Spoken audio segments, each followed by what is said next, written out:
Okay, guys, we're here today to talk about Mazza Winery's 2015 Amarone di Valpolicella. This is their Castel Cru.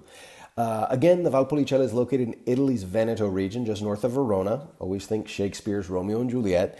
And although the region's been making wine since pre-Roman times, historically it was always famous for a sweet wine called Risciotto. And the Amarone wine's history is unique because it's a modern wine which was born as a mistake when producing the Risciotto. The Risciotto is made from drying grapes out and fermenting in such a way to leave lots of residual sugars.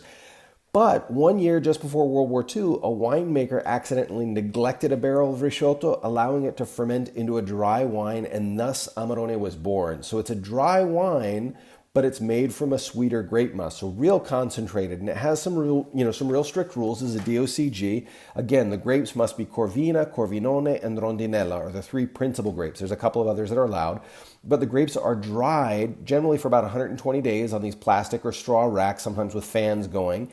The fermentation is slow and long at low temperatures, like even upwards of 50 days, and then the wine must be aged for a minimum of 2 years. So they're typically dry wines, but sometimes they can have residual sugars, just slight residual sugars. The ones I've chosen for you do not, but they're concentrated, rich wines for fall and winter meals. If we look at the Mazza Winery, it's a historic winery located in the original heart of the Valpolicella Classico. They're a multi-generational small family winery with about 20 acres of vineyards and a total annual production of roughly 4,000 cases, or about 50,000 bottles.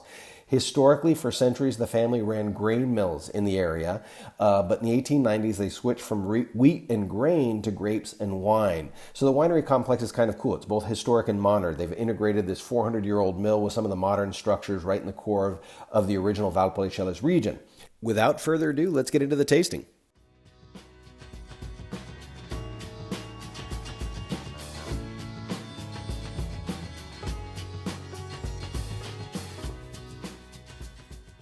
Classic color is garnet red on this wine with lots of concentration, like you'd expect from an Amarone. Let's get into the tasting. Okay, guys, we're here. We are tasting Mazza's 2015 Amarone Valpolicella Classico, and this is from their Castel vineyard, or Castel Cru. Just kind of show you the bottle from Mazza, and again, 2015. This is the wine for the true Amarone lover.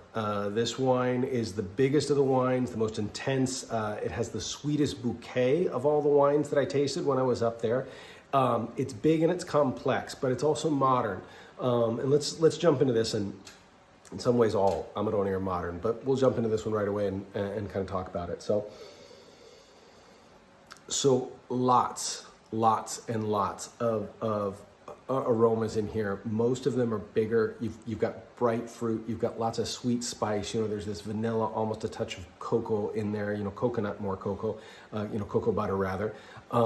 Lots of rich aromas, and then it moves more at the end, kind of this almost fragrant floral aroma, or fragrant kind of spice that you might you'll find in there. So on the palate, let's jump into it.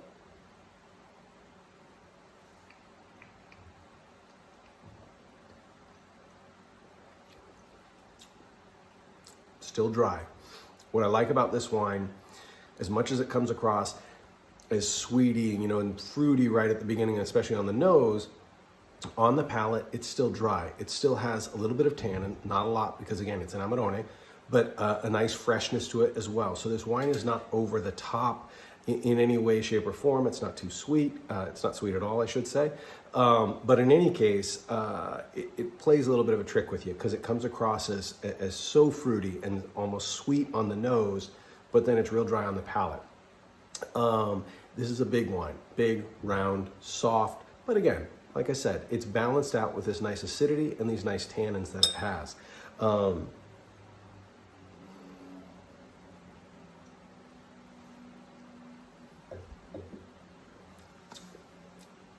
Like a lot of the Amarones, holiday table. I see this wine on a holiday table. It's gonna pair with a lot of different things. It's a big wine, it's got lots of softness, it's got lots of flavor, but It also has a little bit of dryness. So you definitely want a little bit of succulence in your food, but it will pair, you know, I see it as like a Thanksgiving wine, a Christmas wine, something along those lines. You need some rich food. This wine has a lot of depth, a lot of complexity, you know, but at the same time, it's got all these different sort of varied flavors that I think can be enhanced by different types of food. And when you have that big holiday spread in front of you, you're getting all these different flavors at different points in time. So I think this wine would pair really, really well with that. It's definitely a wine that can age. You know, I'd give it, you know, 15, 20 years as easily drinkable within that time frame. That does not mean you need to wait that long. I often emphasize that.